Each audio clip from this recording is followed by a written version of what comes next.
A young woman in Akron, Ohio is claiming to be the thickest person in the country. 26-year-old Paige McKenzie has stated that she's been strongly considering changing her name to Book. That was a joke. I hope you got it. Welcome to Bullshit Boutique. I am comedian Travis Nelson, and here we go.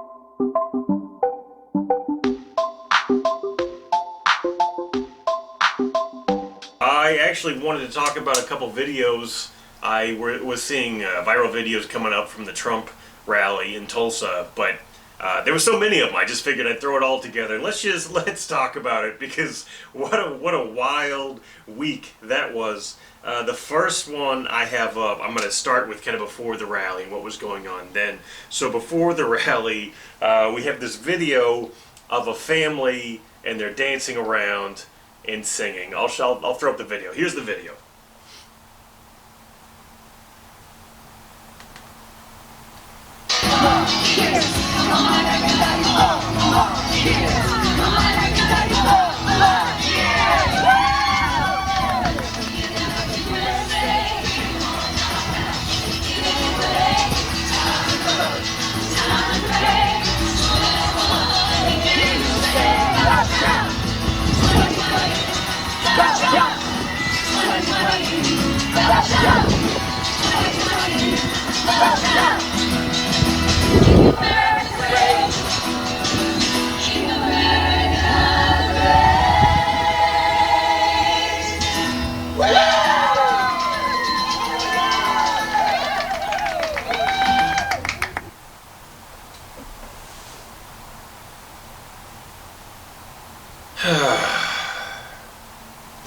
So there's so many things that I think are dumb and bullshit about that video. And first of all, if that really is one family, can you imagine having that much just stupidity and annoying under one roof? That's a whole family. They're all out there doing it. I mean, who is this for, by the way? At the end of the video, we see it kind of pull away, and there's nobody there. Like, they are obviously angling to get on some racist have talent show. If you can't like pick up on the lyrics, don't sweat it. You're not missing out on anything. I wrote them down. Come on everybody, 4 more years. There will never be another USA. I mean, if there was, it'd be weird, right? It's not a great lyric. Freedom won't come back if we give it away. Okay. It's time for us to vote. It's time to pray. You know, it's really a shame that so many people in this family desperately want to be famous and none of them have talent. I mean, there was 5 girls, a mom and a dad that I counted in that video, if they are a family, and none of them know how to write. None of them could write anything. It's more just about, it's the visual was what was important, I think. Speaking of visual, what about those white pants? Why are you wearing those white pants? You know what this made me realize? I don't trust a man in white pants. I've thought about this. I've been thinking about this. I think there's something to that. You see a man wearing brown pants? A man wearing brown pants, that is a man who is humble. That is a man who has been humbled. He's not going to give you any shit. He's like, look, we all spill coffee. We all have accidents. I wear brown pants. White pants, that is arrogance in the face of God, my friends. This man. White pants is it's needy, it's high maintenance. You got to use bleach. I'm sorry, Michael McDonald. White pants is weird. Don't wear white pants. A lot of people on Twitter are making jokes about the dad being gay, and I don't think it's funny just to make like homophobic jokes out of nowhere. Like, that's not, I mean, gay, that's not an insult. But I do think it's interesting that a lot of people are tweeting that that guy is known to get his dick sucked at the Roundup bar in Dallas. So do with that what you will. You can look it up for yourself. But there's a lot of people talking about Papa White Pants going and getting, and I could make a bodily fluid joke about the white pants. That takes us to our next video, which... So tell me about this thing you've got here. It's called Trump and His Magic Wand. It's basically a parody of Obama's what does Trump have to bring all these jobs back? A magic wand. And it also has the Constitution on there. It's also known as We the People. It weighs 485 pounds. It's 6'3", made out of surgical stainless steel.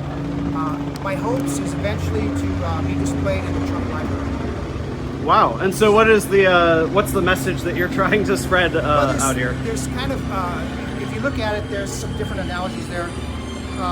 One of them is that he's in sandals and thongs, which kind of represents Mar-a-Lago. He should be retiring right now. The other would be that he's wearing his suit, which is in his tie, and he's also wearing swim trunks, red, white, and blue. He loves America. He's got the Constitution, and he has his magic wand. All right, fair enough. Thank you. There's just so much stupid in this. First of all, he said this is a parody. This is a parody of Obama asking if Trump had a magic wand. How is this a parody of anything? This is a 6'3" statue you made, dude. That's not a parody of someone asking if someone else had a magic wand. You really extrapolated there to a huge and hilarious degree.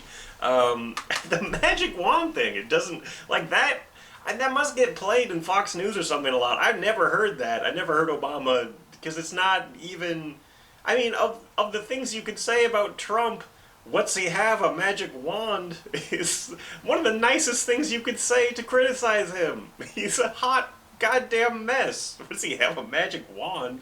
I think you just wanted to give him a magic wand. 6'3", 485 pounds. That I can't fault him with that. That's a pretty accurate representation of Trump there. Made out of surgical stainless steel. Surgical stainless steel. Now, did it need to be surgical? Did it need to be stainless? Did it need to be steel? No. But boy, does that alliteration feel good for this dummy to say surgical stainless steel. I assume that's one of the more expensive things you could make it out of. But if you could make it out of anything, why would you make it out of that?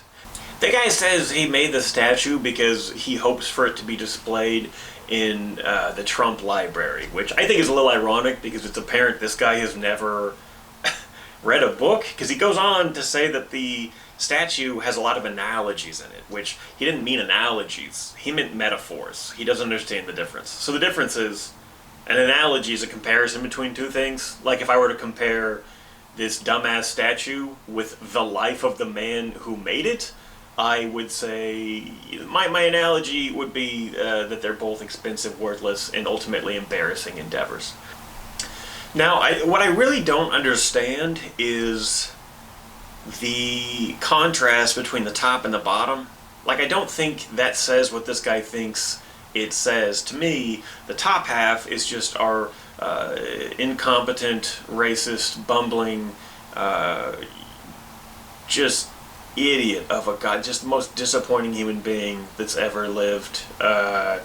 And he's holding a magic wand to do crimes, and he's got the Constitution in his other hand. All right, so that's the top half. Bottom half, we have American flag swim trunks and thong sandals, neither of which I've ever seen Trump wearing at all. So really, what the bottom half seems more to me like a Trump supporter. So top half is a weird version of Trump, bottom half is the Trump supporter. He says it's supposed to be him at Mar-a-Lago, but I've never, I mean, you think you'd see a photo. He's usually golfing in a full outfit. I've never seen, he wouldn't do that. Like, that's all his tacky support. Like, the American flag swim trunks thing is so funny to me because there's this weird, burning the American flag is offensive, but you can technically do it because you have your First Amendment right.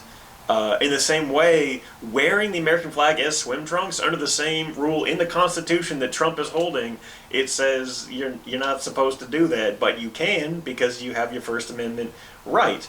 And I just think there's some beautiful irony there. It's really just the worst piece of art ever made.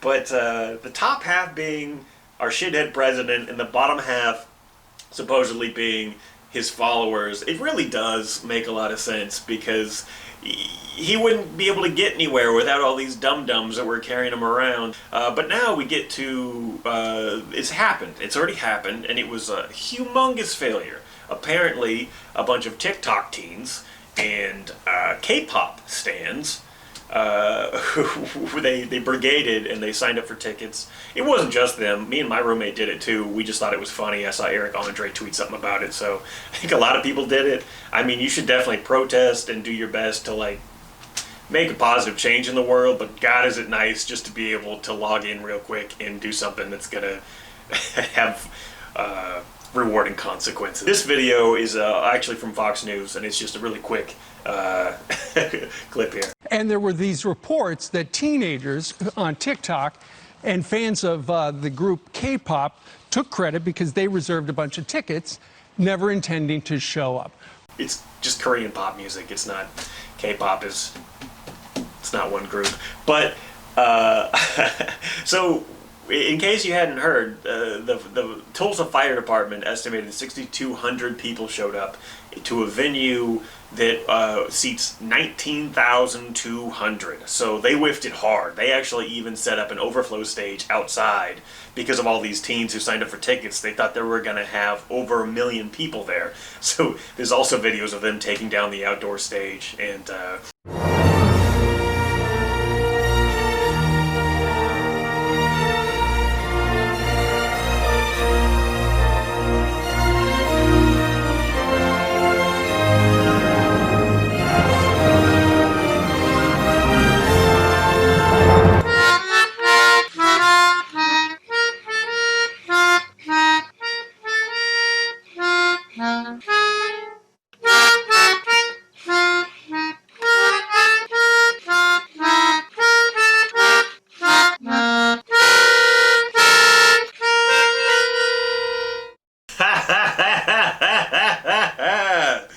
this is the only happy ending we've seen so far in 2020. This is the only thing that had a happy ending to it. It's just, look how sad he is. No poker face. Oh, he's a sad, sad little bear. Thanks for watching the video. Be sure to like, subscribe, and share. Share the video so other people can see it. And check out my other videos on YouTube. I got a bunch of different kinds of videos. I got stand-up, I've got stories, I've got some folklore type stuff. I've got just a bunch of goofy sketches too. So yeah, explore that, check it out. And don't be afraid to comment with some bullshit that you would like to see. If you found a funny video or something silly you want me to talk shit about, put it down there. Until next time, I am your unreliable narrator, Travis Nelson. Have a good one.